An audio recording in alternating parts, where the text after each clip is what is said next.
Me gusta pensar que Haunting Ground es un comentario sobre el patriarcado y sus implicaciones. Si bien es cierto que es todo menos sutil a tal punto que discutirlo es casi una redundancia, You are mine. I own you. Let me into your womb. eso no quita que funcione. Llega de forma orgánica y accesible, se entiende sin dar muchas vueltas y eso es admirable. Está bueno que estas ideas tan sensibles puedan llegar de esta forma y que en el proceso de hacerlo no pierdan de vista la seriedad del asunto, a la vez que no pierdan contenido ni se censuran. Es una obra que sabe en dónde tiene el corazón, digamos. En ningún momento estetiza la violencia ni las perversiones de sus antagonistas como suele pasar en el slasher, todo esto está denunciado. Todo sirve al desarrollo de personajes, a la intención de lograr un retrato de sus cabezas, de su forma de pensar y de su vínculo con Fiona. Si la cultura patriarcal es ese ser antiguo que se niega a morirse, el Castillo Belli encarna eso. Su estilo entre renacentista y medieval, las pinturas ultrarrealistas en las paredes, los vestidos y las túnicas, la investigación de la alquimia, esa obsesión con la inmortalidad que termina dando frutos, el que se conserva esta especie de tecnología antropocentrista o lo que sea que estudia el espacio con el pensamiento de que es la Tierra la que está en el centro de todo lo demás. Este lugar es un viaje al pasado, una cápsula de tiempo, un lugar en el que la historia puso pausa en una era ignorante y orgullosa. Es ahí donde termina Fiona, una estudiante de música y artes, una persona en contacto con la actualidad y el contexto que la rodea. A una mujer con la mentalidad del siglo XXI le hacen hacer esta regresión forzada a una época y un pensar distinta en todos los sentidos posibles. Una vez leí en Twitter que alguien decía que el slasher es combustible para las fantasías de femicidas potenciales, que Mike Myers y los otros son figuras hechas para que los enfermos proyecten. Y no estoy de acuerdo, la verdad, porque creo que si ese fuera el enfoque, estos personajes tendrían más tiempo en pantalla y no habría una parte inicial de cada película dedicada a presentar a los protagonistas, eventuales víctimas, que no son todas mujeres, mientras van amagando con apariciones o referencias fugaces del asesino, a la vez que tampoco creo que si así fuera, el clímax de la película sucedería con el enemigo derrotado. Bueno, o sea, casi. Es una opinión un tanto descabellada, sí, pero igual entiendo de dónde viene. Después de todo, estos son íconos, figuras de poder, por lo que no me sorprendería que haya quienes los vean de esa forma. Al principio dije que el ataque a Fiona no es solo físico y eso se extiende al contexto en el que fue forzada. No hay antagonista que la persiga solo por querer matarla como pasa en los slashers. Todos estos personajes buscan arrebatarle su cuerpo, tomarlo como objeto y usarlo para fines personales sin ningún tipo de consideración por la persona que lo habita.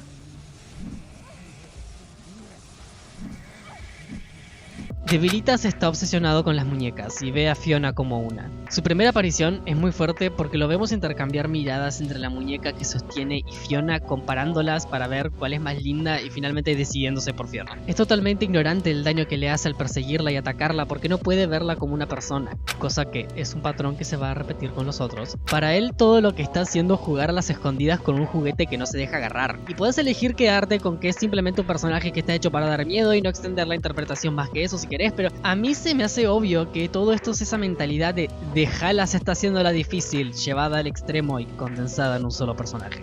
Y Devilitas no es inherentemente malo y perverso, simplemente le falta la cabeza para adquirir cualquier tipo de otredad gracias al hecho de que es un experimento fallido. Y si elegís perdonarle la vida al final de su segmento, aprende a dejar de molestar a Fiona, y es más, después podés ir a su refugio para que te dé una llave con la que desbloquear secretos. Cierto que como no le va bien en todo el temita este de pensar, lo lleva un poco al extremo y entra a ver a Fiona como un ser divino, pero lo que generaba el que fuera una amenaza en un principio no era su sed de sangre, era su falta de otredad y de empatía. El hecho de que vivió y creció aislado del mundo y de la gente. Where is he?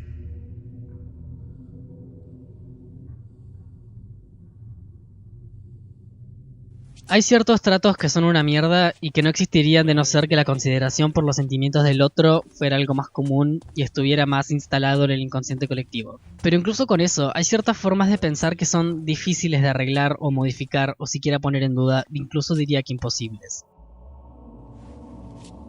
La ignorancia es perdonable y es posible enseñar y comunicar y cosas, pero en la personalidad de alguien, la cosificación activa y consciente tiene raíces en un lugar que es demasiado profundo como para poder hacer siquiera contacto. Y el patriarcado es una doctrina social y como tal influencia a todos los seres humanos conscientes que tenga debajo. Por eso las mujeres también se ven influenciadas, solo que con ellas se manifiesta de otra forma.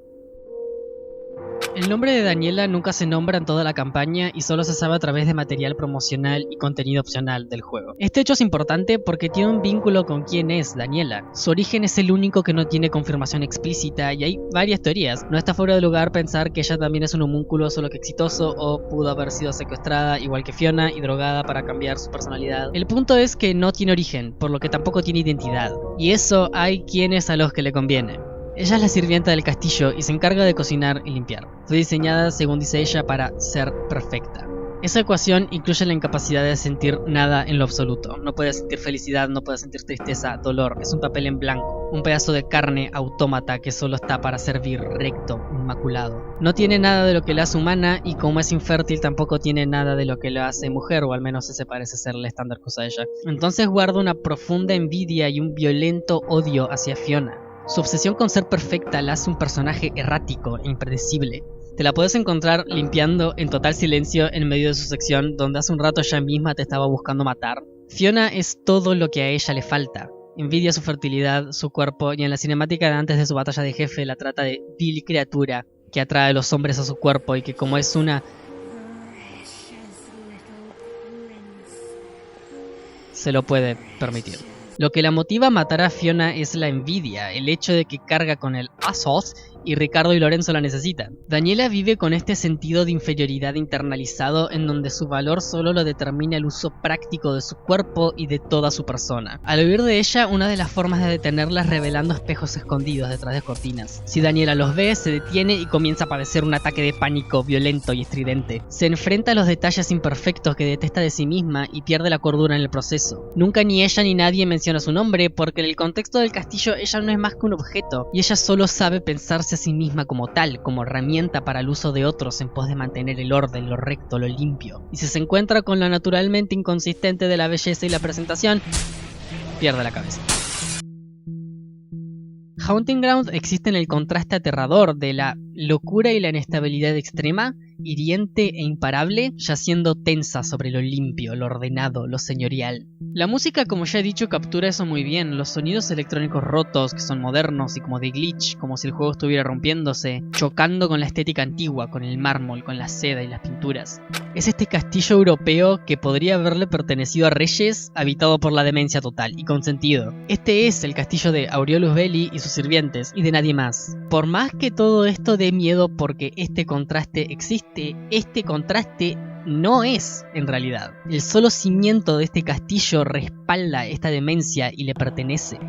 Y son esos mismos cimientos los que crearon a Daniela y a Debilitas. Son muchos los villanos que buscan vivir por siempre, la idea del científico loco buscando la inmortalidad es prácticamente un cliché, pero Ricardo y Lorenzo buscan el elemento que les falta para lograr su inmortalidad, el Asos, aquello que Daniela envidia, en el vientre de Fiona. Ricardo cree que si la impregna podrá dar a luz a su próxima reencarnación o algo así, no sé.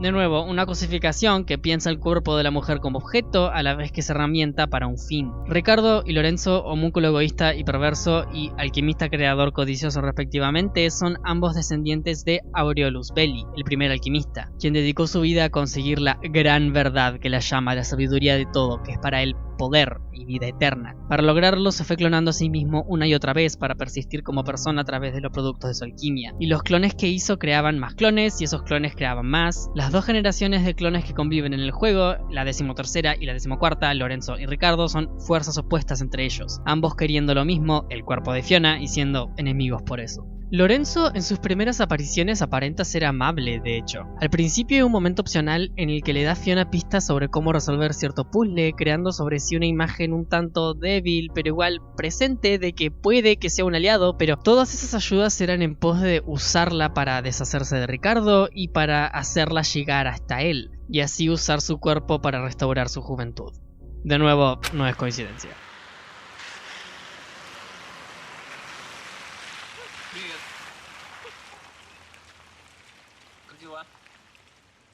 Отвали. Что случилось?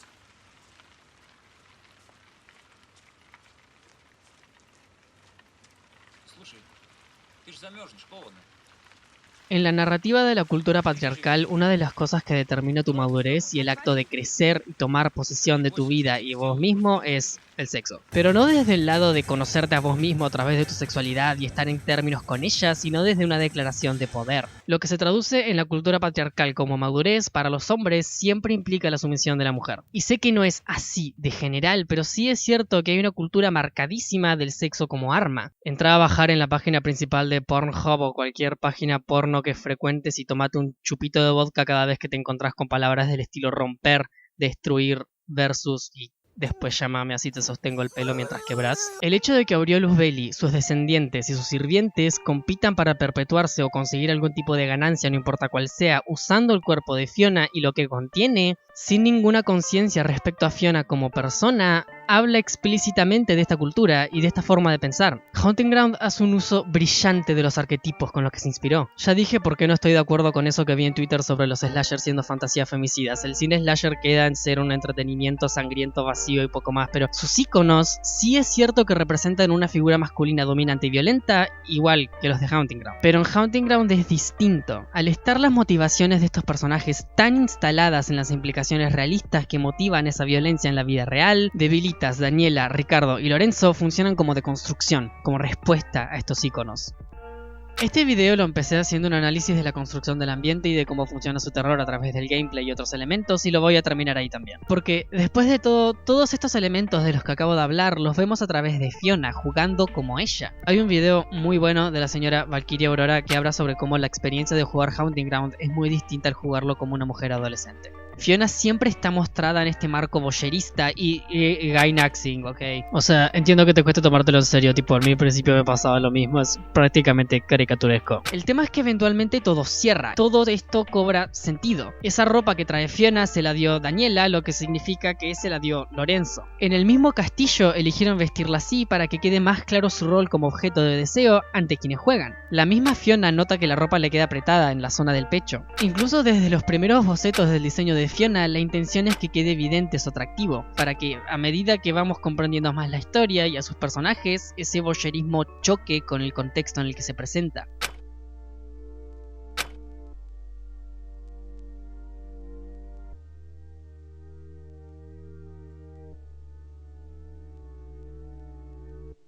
Y este detalle, el de la disonancia cognitiva, es central. Valkyria Aurora lo comenta en su video. It goes beyond just having Fiona be the eye candy to get the player interested. Fiona is undoubtedly eye candy, but the people that are trying to get at her can and will kill her if she's captured. The fact that you're playing as the eye candy is what's stripping all of your power away from you. Haunting Ground doesn't treat Fiona's sexualization as something positive, but it emphasizes how desired she is by a group of people that want to either kill or impregnate her.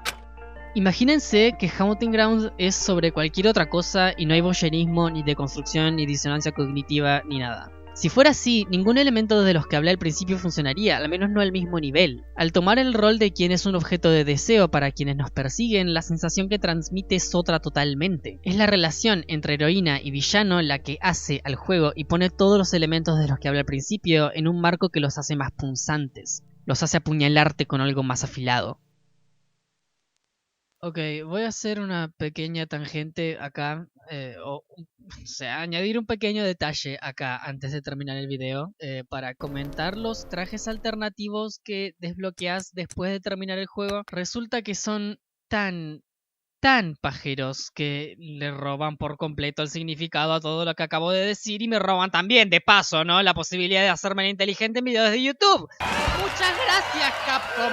Mi intención al principio era hacer un chiste boludo al respecto, así tipo, oh, nada de esto sirvió de nada, y dejarlo ahí. Pero no lo hago porque creo que hay más que se puede sacar de esta inconsistencia tan irónica. Resulta que la sola existencia de estos trajes, más allá de la obvia objetivización, es tomarse la sexualidad de Fiona como una especie de premio. Más teniendo en cuenta que estos trajes tienen beneficios enormes de gameplay. El de la vaquera literalmente tiene una pistola en un juego en el que lo que más te conviene es esconderte. Sé que es contenido opcional y que está ahí a modo de chiste, a modo de cucharada de azúcar que ponerle a todo lo agrio que es el juego. Otro de los trajes opcionales es uno de rana y lo amo. Además podemos hacer que Hiwi sea un perro de peluche y también lo amo. Y puedes ignorarlos por completo si querés porque solo están disponibles después de terminar el juego una vez. Pero la presencia de los trajes pajeros me hace dudar de las intenciones detrás. Tu juego es explícitamente sobre el terror de la violencia sexual y machista y está transmitido todo de esta forma tan brillante. Y después esto, a modo de premio.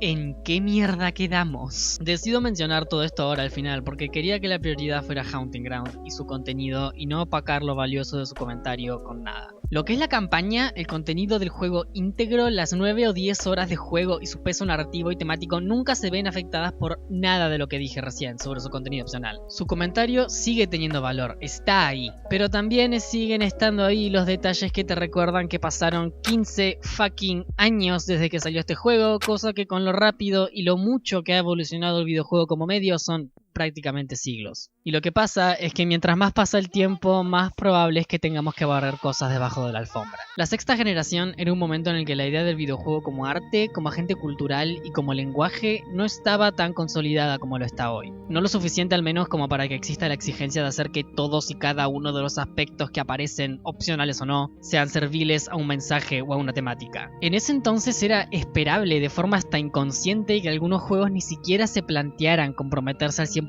con sus temáticas, y menos cuando esas temáticas son así de sensibles. Y aquellos que sí se comprometían al 100% no eran la norma. Detalles como la presencia de estos trajes son consecuencia de la época en la que Haunting Ground se produjo, y vamos a tener que tomárnoslo como tal sin importar lo relevante que es el comentario que hace. Y creo que en todo esto hay una ironía muy interesante. Obras que han envejecido mal por lo mucho que han evolucionado nuestras interpretaciones del sexo y los roles de género han establecido normas que Haunting Ground desafía y ante las cuales responde, a la vez que por sí misma se ha convertido en otro testamento de cómo eran aquellas tendencias que ya hemos dejado detrás.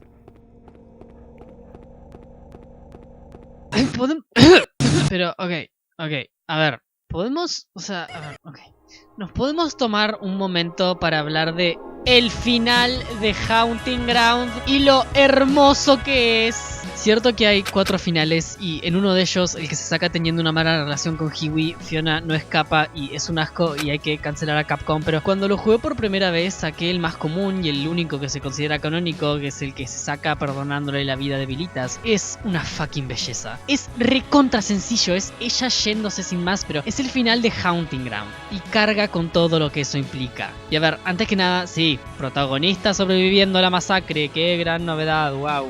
Increíble. Ok, pero me parece que están los motivos para pensar el escape final de Fiona como algo que carga con un peso totalmente distinto a cualquier otro final parecido en un slasher. A Fiona la secuestran, la maltratan, ella corre mucho, se esconde, escapa, ataca, se cae, pasa miedo, pasa dolor, se le acelera el corazón, se desestabiliza, pierde el control, desconoce todo, no entiende nada, no entiende lo que está pasando hasta que llega al final porque ella corre por su vida, pero también corre de intenciones que no entiende ni quiere entender. Pero ella...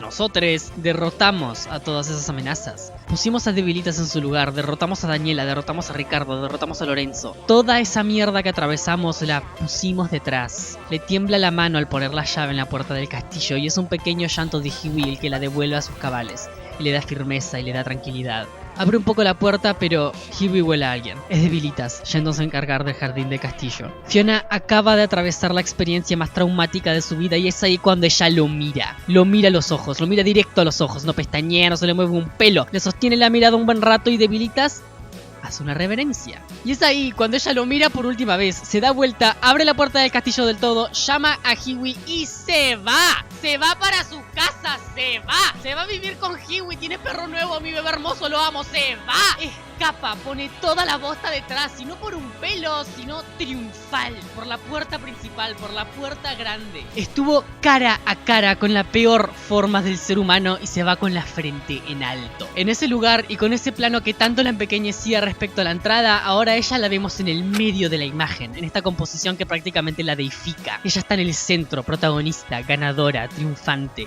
Y la Puta madre, este es un juego que se nota que es producto de su tiempo, pues existe en este limbo en el que es muy difícil determinar qué es un comentario intencional y cuidado y qué es un simple morbo o una sucia paja mental. Pero incluso así, lo que me generó este final, gracias a todo el peso de lo que se vivencia antes, la verdad es que no me lo va a sacar nadie. Así que ya fue, a la mierda. Amo este final, amo este juego.